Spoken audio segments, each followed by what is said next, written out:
욥기 42장 7절입니다. 여호와께서 욥에게 이 말씀을 하신 후에 여호와께서 대만 사람 엘리바스에게 이르시되 내가 너와 네 두 친구에게 노하나니 이는 너희가 나를 가리켜 말한 것이 내 종 욥의 말같이 옳지 못함이니라. 그런즉 너희는 수소 7과 수양 7을 가지고 내 종 욥에게 가서 너희를 위해 번제를 드리라.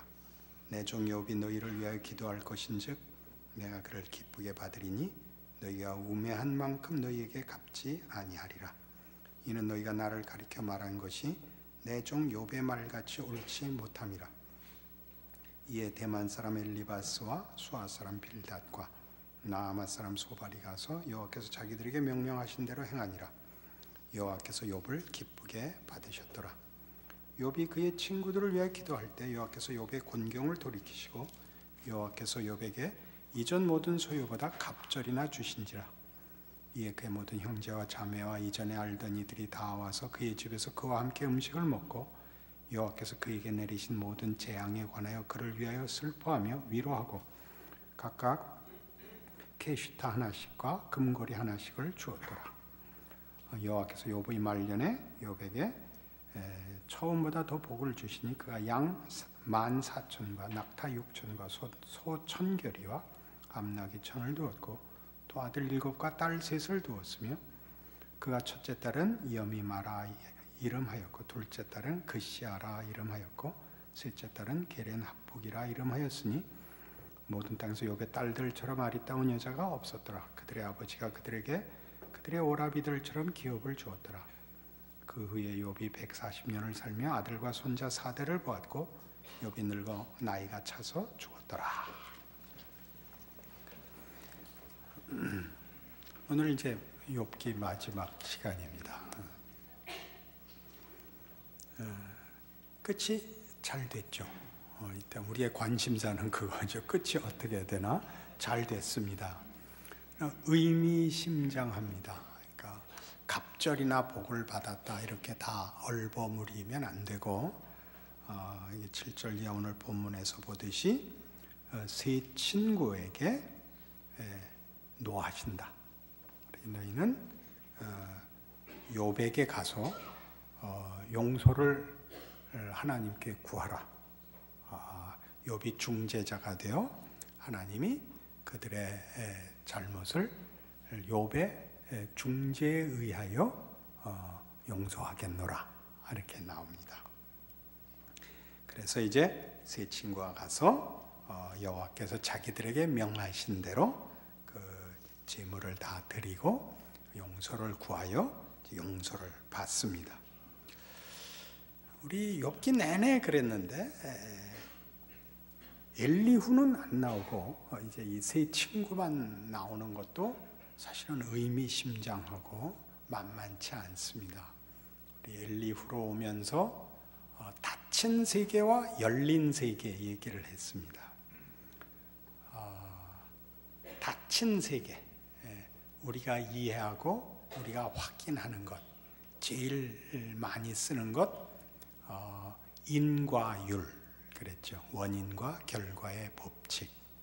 그 다음에는 합리성이 있습니다. 합리성. 이 두 가지로 하나님을 제한하지 말라. 그런 결론입니다. 세 친구의 말이 그들의 말에서 틀린 것이 아니라 큰 틀을 그들의 이해로 닫아 놓아서 틀렸다는 겁니다. 그들을 욥이 받아서 욥이라는 더 큰 틀 안에 그것이 놓여 있어야 된다고 욥으로 하여금 중재를 하라 그럽니다. 이게 결론입니다. 욥에게 나타난 게 뭐죠? 이해할 수 없는 것. 잘못한 것이 없는데 고난을 당한 것. 세 친구가 계속 뭐라고 한 근거. 고난은 하나님께 벌을 받는 거다. 그건 죄에 대한 하나님의 심판이다. 우리 설정이 뭐라 그랬죠? 욥기가 욥은 의인이다 해서 출발을 한다고요. 욥에게 잘못이 없다 해서 출발을 했는데 고난은 당하거든요. 그러니까 욥은 이해할 수 없다고 세 친구들은 네가 우기는 것만 봐도 네가 잘못한 거다가 됐죠. 그래서 결론이 뭐라고요? 그 세 친구가 없어져야 되는 게 아니라 그 세 친구가 욥의 이해 안에, 욥의 경험 안에 있어야 된다. 그 셋이 주장한 것이 전부가 아니고 욥이 경험한 것, 더 큰 것이 있다. 그게 뭐죠? 하나님이 하시는 일에는 우리의 합리성과 우리의 인과율보다 더 큰 법칙이 있다. 어떤 법칙? 그건 하나님 마음대로다. 하나님 마음대로다 그러면 우리는 금방 이제 이해를 위해서 하는 거예요. 이런 표현은 나쁜 거예요. 이해라도 엿장수 마음대로 하고는 다른 거라고요. 전혀 다른 겁니다. 엿장수는 사람이고 하나님 마음대로라는 건 하나님이시거든요. 그 하나님의 공의로우심이 인과율에 합리성에 드러나거든요. 그 도덕에서 드러나거든요.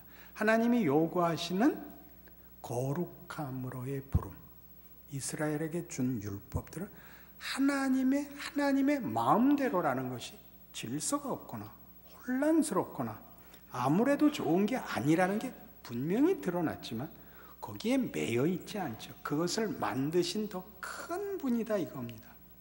그 다 무엇을 위해서 하죠?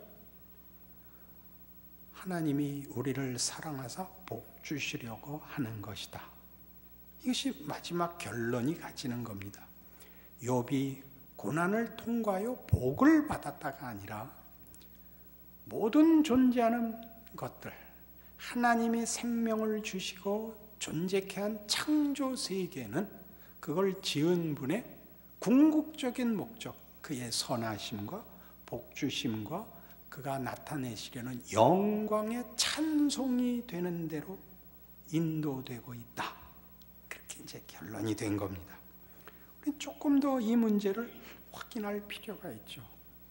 이 하나님의 궁극적인 목적은 그런 의미에서 우리가 잘못 이해하는 옳을 의가 아니라 선일 겁니다. 제 이름에 선자가 들어가는 것도 다 어떤 예정이 있는 것 같고 그런 생각이 드는 겁니다.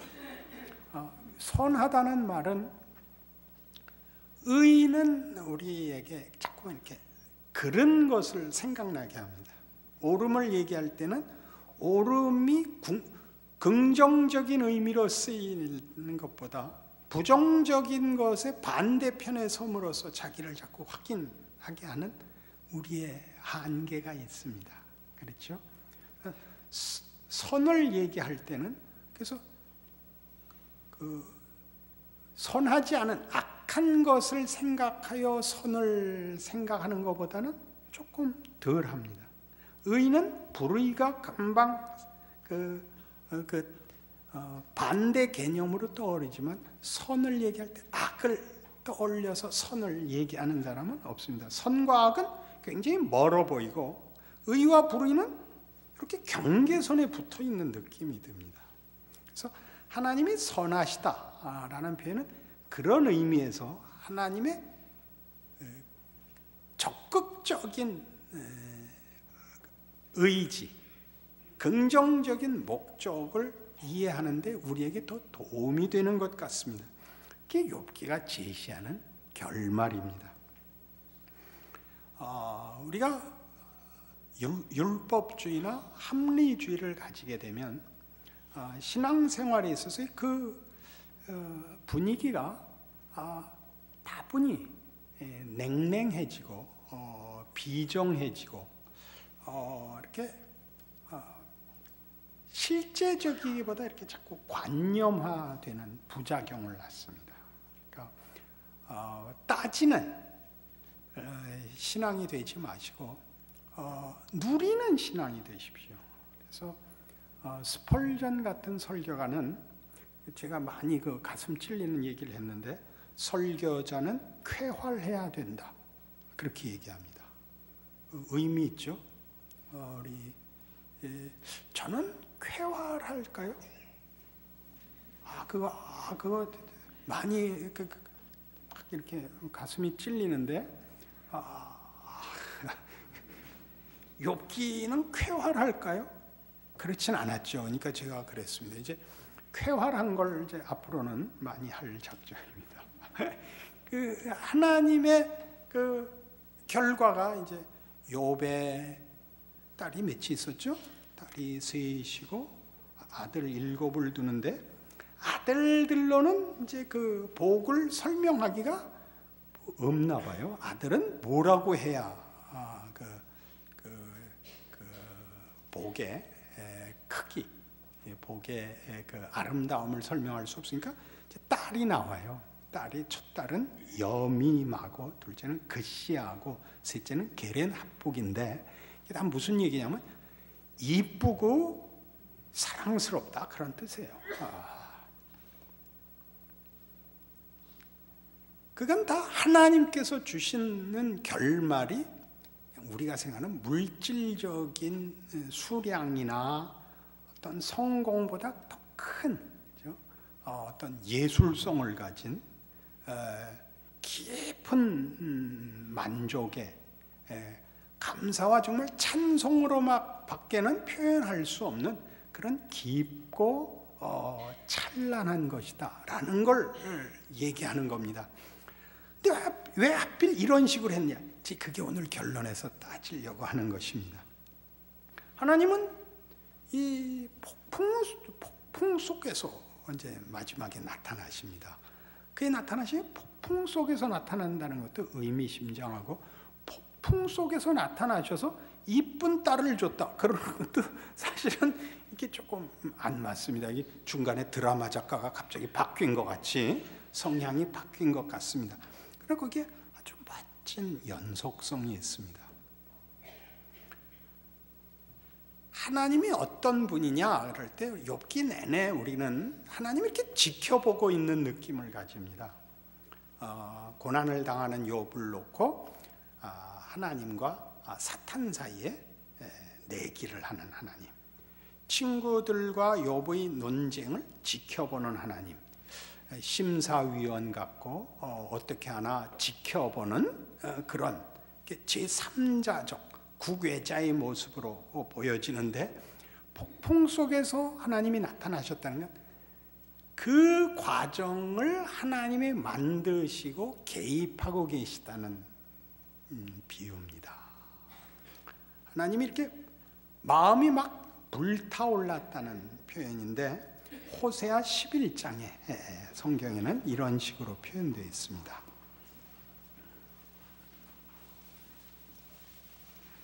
구약 성경 1265페이지입니다.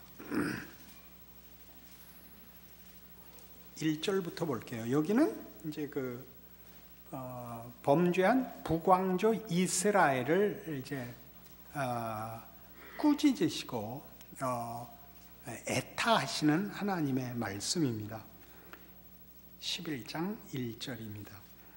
이스라엘이 어렸을 때 내가 사랑하여 내 아들을 애굽에서 불러냈거늘 선지자들이 그들을 부를수록 그들은 점점 멀리하고 바알들에게 제사하며 아로 새긴 우상 앞에서 분향하였느니라.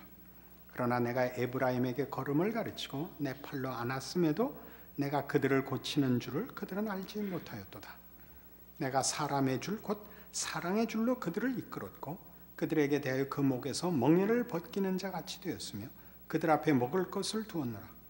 그들은 애굽 땅으로 되돌아가지 못하겠거늘 내게 돌아오기를 싫어하니 아수르 사람이 그 임금이 될 것이라.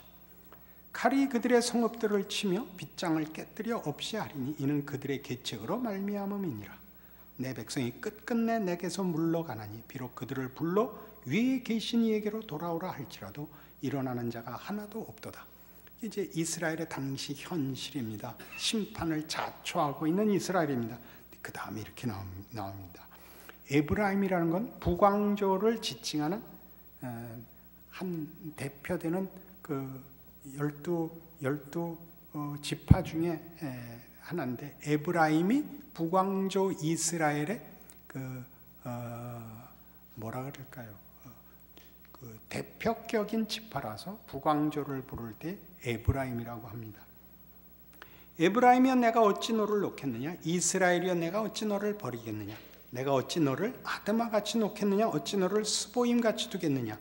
아드마와 스보임은 소돔과 고모라 멸망할 때 거기 같이 있었던 그 평원에 있던 성읍들입니다. 그러니까 소돔 같이 놓겠느냐? 고모라 같이 두겠느냐? 내 마음이 내 속에서 돌이켜 나의 긍휼이 온전히 불붙듯 하도다. 내가 나의 맹렬한 진노를 나타내지 아니하며 내가 다시는 에브라임을 멸하지 아니하리니 이는 내가 하나님이요 사람이 아님이라. 네 가운데 있는 거룩한 이니 진노함으로 네게 임하지 아니하리라. 너희가 멸망을 자초했고 너희 망한다. 그래 놓고 뭐라 그러신다고요? 내가 어찌 너희를 온전히 포기하겠느냐? 나는 하나님이다. 난 사람이 아니다. 사람은 인과관계 이상 할 다른 수단이 없죠. 인간은 이렇게 잘못된 걸 뒤집을 능력이 없습니다. 죽으면 끝인 거고 하나님은 예수 안에서 그걸 뒤집으셨습니다. 사망을 뒤집으셨습니다. 그러니까 절망은 없는 겁니다. 그게 기독교가 가지는 힘입니다. 하나님이 누구시냐 할 때 예수를 믿으면 구원을 얻는다고 선언하시고 실천하시는 우리 아버지다. 그렇게 얘기하는 겁니다. 이게 이제 하나님께서 어떻게 모든 역사와 개인 인생에 개입하시는가입니다. 하나님 지켜보고 계시는 것이 아니라 뛰어들어와 우리와 씨름하십니다. 그러니 하나님이 그 아브라함에게 너 이삭 바쳐라 그러죠. 우리로서는 말이 안 되는 얘기지만 이삭을 잡으려고 하자 여호와의 천사가 나타나 못하게 하는 거 아니에요. 거기까지 함께 하고 계신다는 뜻이죠. 왜 그렇게 요구했냐고요? 우리 욥기식으로 이해를 하자면 하나님이 우리에게 거기까지 요구하신다. 자기 자식을 잡을 만큼 들어오지 못하면 하나님이 우리에게 이루시려는 일들을 따라오지 못한다고요. 하나님은 그런 고약한 시험을 하시는가? 그런 희생을 요구하는 그런 의미 아니라고요. 거기에 부활이 나타나고 나중에 예수 안에서 그게 뭔지가 드러나죠. 하나님은 자기 아들을 잡았잖아요. 그렇죠? 근데 잡은 게 끝이 아니었잖아요. 그러니까 여호와 일의 얘기를 하면 바치기로 순종을 하니까 살려줬다. 그렇게 우리 이야기를 끝에 가서 뒤집는데 죽여도 살아난다니까요. 그러니까 죽이고 죽으라니까. 아이고 거기가 어렵죠. 죽이는 것도 어렵고 죽는 것도 어렵죠. 그럼 또 가봐요. 야복나루를 가보세요. 하나님이 우리가 하는 동안 다 했던 거니까 창세기 28장에서 형을 피해서 외삼촌에게 도망가는 야곱에게 나타나시죠. 베델에서 만나시고 내가 네게 약속한 것을 다 이루기까지 너를 떠나지 아니하리라 를 약속합니다. 그죠? 그리고 얼마 걸리죠? 20년 걸려서 야복나루터에서 하나님이 붙들고 씨름하죠. 야곱이 항복 안 하잖아요. 환도뼈 부러지고 매달립니다. 축복하지 않으면 못 보냅니다. 하나님이 뭐라 그랬어요? 네 이름이 뭐냐? 야곱입니다. 네 이름을 다시는 야곱이라 하지 마라. 너는 이스라엘이니라. 탕자가 돌아와 저를 아들로 대하지 마소서. 나를 종의 하나로 보소. 무슨 소리냐? 너는 내 아들이다. 그게 이스라엘이죠. 사람으로 더불어 사람이 하나님과 더불어 겨루어 이겼습니다. 그때 내가 뭐라 그랬죠? 아버지는 늘 아들 보고 나보다 낫다 그런다니까요. 아버지가 가만히 두고 보다가 성공하니까 찾아와서 난 네 아버지다 그러지 않고 씨름해서 아들을 만들어 놓고 너 잘났다 그런다니까요. 너는 뛰어나다. 네가 내 아들이어서 고맙다. 그런 뜻이라니까요. 통자의 비유에서도 나왔잖아요. 요셉을 옥에 가두고 하나님이 가뒀대요. 그래놓고 뭐라 그래요? 그 쇠사슬이 그 몸을 묶었는데 제가 직역을 했죠. 쇠사슬이 그 혼을 뚫었도다. 그런 꿰뚫었다. 그런 뜻이라 그랬죠. 뭐라고요? 여호와의 말씀이 응할 때까지라. 말씀이 그를 단련하였도다. 폭풍 속에서 나타나셨다라는 말이 다 그런 것을 함축한 표현인 거예요. 하나님 구경하고 계시잖아요. 어떻게 하나 두고 보시잖아요. 같이 계세요. 필요한 시간만큼 기다리시고, 필요한 시간만큼 말씀하시고, 필요한 시간만큼 놓아 지켜보세요. 하나님이 내가 어찌 너를 아드마같이 놓겠냐, 내가 어찌 너를 스보임같이 두겠느냐, 안 하세요. 놓아뒀을 때도 지켜보시는 중이고, 고난을 당하는 것도 욥이 어떻게 하나 보자가 아니라 그게 결국은 하나님의 뜻을 이루는 필요한 한 과정이었고, 하나님의 마음이 불붙듯 그를 붙들고 계셔서 이제 막 있기를 기다리셔서 뚜껑 여러 번 열어보는 그 음식하듯이 그렇게 폭풍 속에서 욥에게 뛰어 들어오시는 것이 결말인 것입니다. 시편 136편에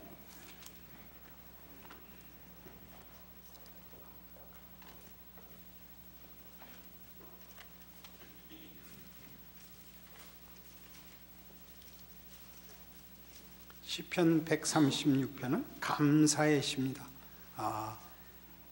여호와께 감사라, 그는 선하시며 그 인자하심이 영원하미로다 라는 후렴이 반복되는 시입니다.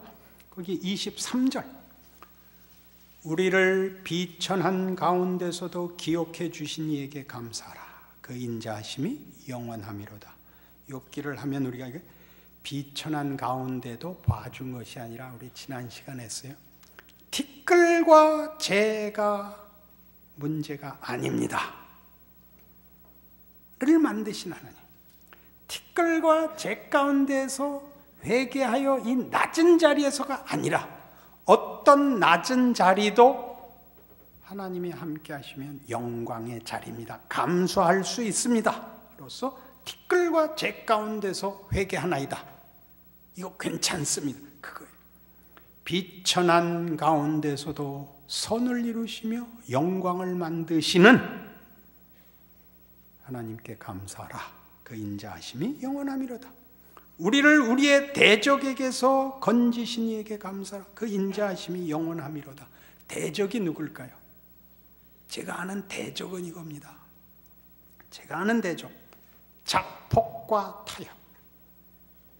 우리 인간이 가지는 최고의 적, 신앙인이 가지는 최고의 적, 자폭과 타협. 어디다 써놓으세요. 성경책 앞에다. 자폭과 타협.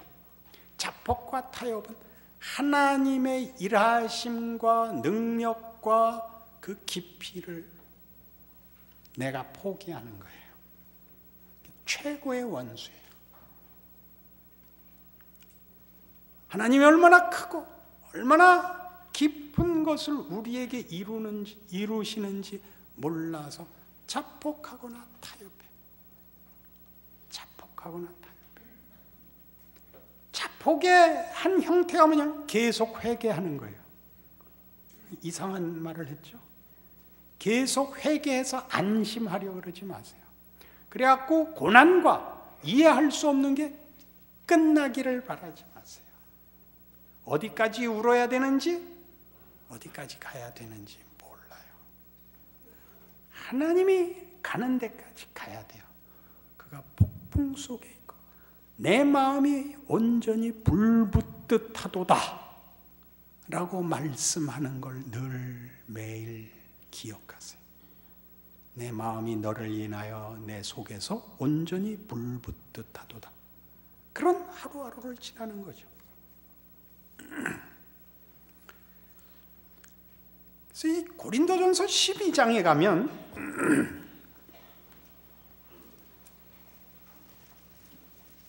이제 뜻밖의 얘기가 나오는데, 뜻밖의 얘기라는 건 뭐냐면 이 앞에서 한 얘기와 전혀 상관없을 것 같은 고린도전서 12장으로 뛰어와서 건너와서 은사 얘기가 나오는데, 12장과 14장의 은사 얘기예요.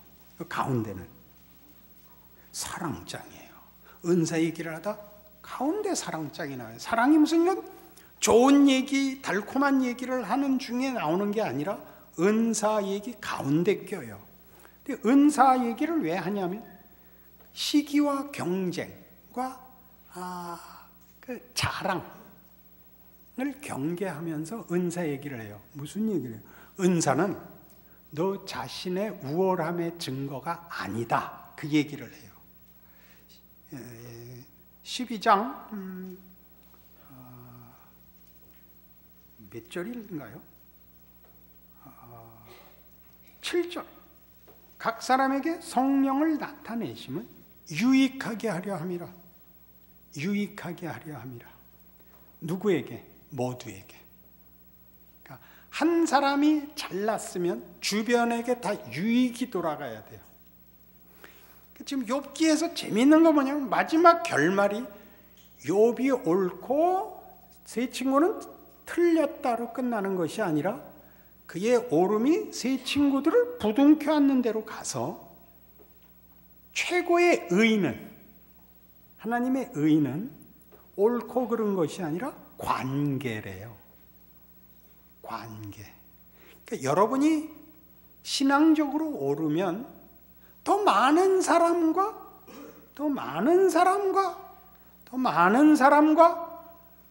기뻐해야 돼요. 여러분의 오름이 다른 사람과 불화가 되면 그건 옳은 게 아니래요. 누구든지 예수를 믿으면 구원을 얻으리라 해요. 누구든지를 기억하셔야 돼요. 누구든지. 기독교 신앙의 무시무시함에 하나님이 다 열어놓고 있어요. 어디도 들어오지 못할 곳이 없어요. 그게 욥기에서도 결론이거든요. 그러니까 너 하나를 다른 사람과 구별하는 데 신앙은 쓰지 않는다, 그런 얘기죠. 그리고 유능할 필요도 없다는 거예요. 확인을 위한 유능은 필요 없고, 유능하려면 유익이 되려는 거죠. 유능하려면 유익이 되라. 유능하려면 유익이 되라. 쭉 그 얘기를 해요. 끝에 뭐라 그러냐면요, 29절 가서 다 사도겠느냐, 다 선지자겠느냐, 다 교사겠느냐, 다 능력을 행하는 자겠느냐, 다 병 고치는 은사를 가지겠느냐, 다 방언을 말하는 자이겠느냐, 다 통역하는 자이겠느냐. 너희는 더욱 큰 은사를 사모하라. 굉장히 큰 은사를 사모해야 되는 이유? 유익해라. 더 많이 유익해라. 내가 또한 가장 좋은 길을 너희에게 보이리라. 그러니까 사랑이 은사라는 얘기는 아니에요. 큰 은사를 가져서 유익해야 되듯이 유익한 길, 그래서 이제 사랑이 나오는 거예요. 사랑은 어떤 것이냐? 사랑은 다 상대를 위하여 있는 거예요. 자기를 위한 것이 아니고 상대를 위한 것이며, 사랑은 또한 우리가 모든 것일 수 없다는 것에 대한 확인이에요. 그게 사랑장의 8절에 오면 13장 8절, 사랑은 언제까지나 떨어지지 아니하되 예언도 패하고 방언도 그치고 지식도 패하리라. 우리는 부분적으로 알고 부분적으로 예언하니 온전한 것이 올 때는 부분적으로 하던 것이 패하리라. 내가 어렸을 때는 말하는 것이 어린아이와 같고 깨닫는 것이 어린아이와 같고 생각하는 것이 어린아이와 같다가 장성한 사람이 되어서는 어린아이의 일을 버렸노라. 우리가 지금은 거울로 보는 것 같이 희미하나 그때는 얼굴과 얼굴을 대하여 볼 것이요. 지금은 내가 부분적으로 하나 그때는 주께서 나를 아신 것까지 내가 온전히 알리라. 그런즉 믿음, 소망, 사랑 이 세 가지는 항상 있을 것인데 그 중에 제일은 사랑이라. 지금은 부분적으로 알고 있는 거다. 그러니까 욥에게 뭘 요구했어요? 세 친구를 그 중재하여 하나님 앞에 용서를 받아내라 그러죠. 그렇죠? 품으라고요. 네가 맞다. 그러나 네가 저 세 친구를 품어야 된다. 인과율과 합리를 품어야 됩니다.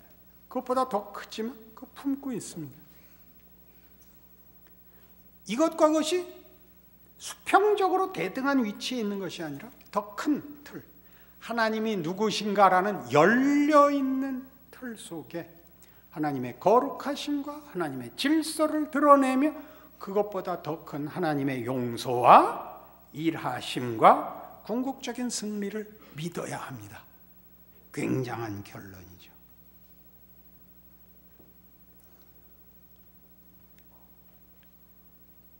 기독교 신앙의 위대함은 뭡니까? 하나님이죠. 하나님을 믿는 믿음이 아니라 그 믿음의 대상인 하나님이죠. 믿는 우리가 아니라 하나님이죠. 우리를 사랑하는 하나님, 우리에게 믿음의 관계를 요구하시는 하나님, 이게 기독교의 위대함이죠. 우리는 언제나 우리에게로 돌아오죠. 은사에서도 자신에게로 돌아오고, 이해와 확인에서도 논리성으로 돌아와 구별하죠. 틀리면 언제나 구별하죠. 분리되죠. 신앙으로 오면 묻고 감싸라는 거죠. 그거는 어떻게 할 수 없죠. 하나님이 그렇게 하시고 하나님이 우리를 그리로 부르셔야만 우리도 할 수 있는 것입니다. 그리고 욥기의 결말은 그리 갑니다. 무엇을 통해서 가죠? 고난을 통해서 갑니다. 고난당한 것을, 억울함을 보상해 준 것이 결론이 아니라 고난으로만 이 자리를 간다는 겁니다. 고난으로만. 욥이 뭘 경험했죠? 억울한 걸 경험했어요. 억울한 것을. 세 친구는 뭐였죠? 그들은 분명한 걸 얘기했어요. 누가 더 크다고요? 억울한 것을 경험한 것이 더 크다고요.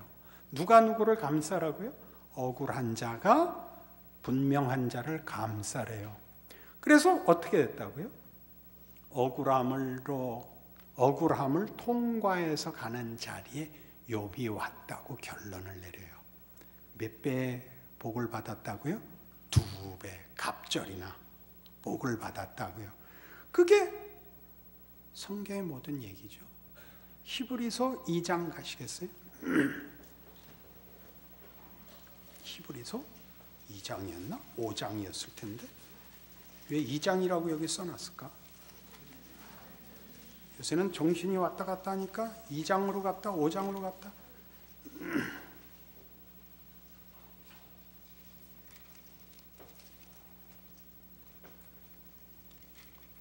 제가 볼게요. 5장이에요. 7절. 그는 육체에 계실 때 자기를 죽음에서 능히 구원하실 이에게 심한 통곡과 눈물로 간구와 소원을 올렸고 그의 경건하심으로 말미암아 들으심을 얻었느니라. 그가 아들이시면서도 받으신 고난으로 순종함을 배워서 온전하게 되셨은즉 자기에게 순종하는 모든 자에게 영원한 구원의 근원이 되시고 하나님께 멜기세덱의 반차를 따른 대제사장이라 칭하심을 받으셨느니라. 이 고난 때문에 뭘 할 수 있다고요? 멜기세덱의 반차를 따른 대제사장직을 수행할 수 있대요. 왜? 고난을 받아보셔서 인간의 약함을 체휼하셔서 최악의 자리를 가보셔서 누구에게나 변호를 할 수 있고 편을 들 수 있대요. 그 누구도 가롯 유다도 회개했으면 되는 거예요. 베드로에게도 약속해서 너는 돌이킨 후에 네 형제를 굳게 하라. 그 강도에게도 그랬어요. 네가 오늘 나와 함께 낙원에 있으리라.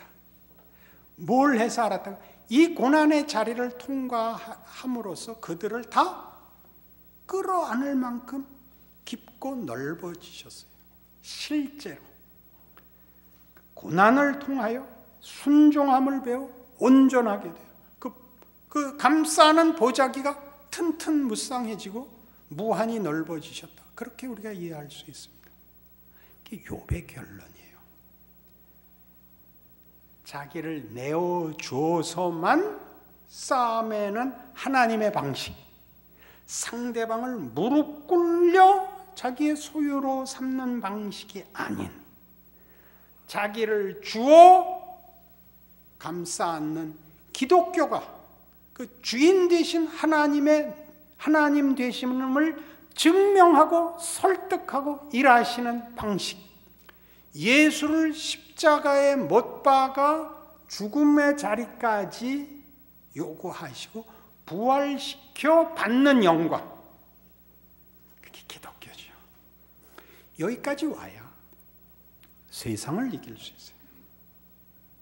아니면 세상은 늘 우리 보고 이렇게 하면 저렇게 하면 안심과 해결과 증명을 받을 수 있다고 속여요. 세상은 답이 없어요. 역사가 증명하고 있고 우리가 이 나이가 되도록 살면서 본 거예요. 살면서 본 거예요. 누구를 구별해서 떼어 밀어가지고 얻을 수 있는 건 아무것도 없어요. 이게 기독교예요. 그러니 울어야 되고 뭐 부둥켜 안을 그런 감성적인 얘기가 아니라 사실이에요. 사실. 무섭게 사실을 인식하셔야 돼요. 욥이 42장이나 끌어서 끌려온 자리까지 우리의 현실, 하나님이 설계한 구체적인 도전 속에서 확인하세요. 손 한 번 붙잡고 울어갖고 되지 않아요. 이걸 쾌활하게는 말 못하겠죠? 이 답을 우리가 성경이 제시하고 갖고 있고 그 증거를 예수 안에서 갖고 있어요. 하늘 보좌 우편에서 우리를 위하여 기도하시는 분, 무시무시한 약속이죠. 기억하시고 승리하세요. 뭐 하지 말라 그랬죠 아까? 자폭하지 마시고 타협하지 마세요. 무슨 타협? 대강 쉽게 해결을 보는 인생을 살지 마세요. 하나님의 무시무시한 도전 앞에 폭풍 속에 나타나신 하나님의 사랑과 불붙는 사랑에 제대로 순종하고 따라가서 제대로 익으세요. 제대로 영광스러워지세요. 아름답고 멋있고 찬란해지세요. 하나님의 영광에 찬송이 되세요. 기도하십시다. 하나님 아버지 은혜를 감사합니다. 지난 1년간 우리에게 욥기를 가르치시고 하나님의 거룩하심과 두려우심과 그리고 선하심과 그 기가 막힌 사랑을 가르치셨습니다. 하나님, 이게 만만한 문제가 아닙니다. 세상과 오늘의 도전이 그렇듯이 현실은 만만치 않습니다. 하나님이 누군지를 알지 못하면, 그 사랑을 제대로 알지 못하면, 예수 안에서 증거하신 부활의 능력을 모르면 우리는 사실 하루를 살 수가 없습니다. 자폭과 타협에서 구하시고 하나님의 일하심과 함께 하심을 믿는 믿음으로 하루하루를 말씀으로 우리의 길을 걷게 하사 마침내 동일한 결론 앞에 서게 하옵소서. 하나님의 자녀인 것을 감사하게 하옵소서. 예수님 이름으로 기도합니다.